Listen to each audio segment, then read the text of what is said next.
Hello guys, কালকে এটাকে আমি ম্যারিনেট করে রেখেছিলাম ওভারনাইট।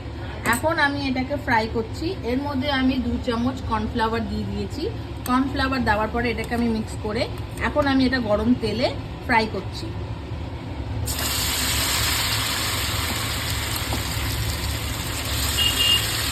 আপনারা এটা বাড়িতে একবার ট্রাই করবেন, খুব ভালো লাগবে চায়ের সাথে এবং কফির সাথে। ফ্রাই করার পরে এরকম করে সস দিয়ে খান, দেখুন খুব ভালো লাগবে। গাইস, ওই কালকে আমি যে জিনিসটা ম্যারিনেট করে রেখেছিলাম, আজকে ওটাকে আমি আবার ফ্রাই করছি। হ্যাঁ, এর মধ্যে আমি 2 চামচ কর্নফ্লাওয়ার দিয়ে দিয়েছি।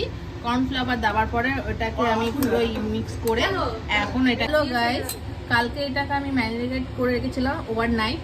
এখন আমি এটাকে ফ্রাই করছি। এর মধ্যে আমি 2 চামচ কর্নফ্লাওয়ার দিয়ে দিয়েছি। কর্নফ্লাওয়ার দেওয়ার পরে এটাকে আমি মিক্স করে এখন আমি এটা গরম তেলে ফ্রাই করছি।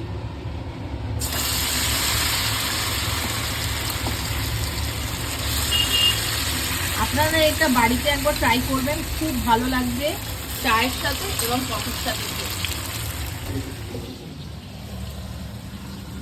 ফ্রাই করার পরে এরকম করে সস দিয়ে খান, দেখুন খুব ভালো লাগবে। আমি ফ্রাই করার পরে এখন আমি ওকে খেতে দিলাম, আমার ভাইয়ের ছেলেকে। এই কেমন হয়েছে খেতে? একদম টেস্টি হয়েছে। তাহলে এবার বলে দাও কি বলতে হয়। Very good. হ্যাঁ।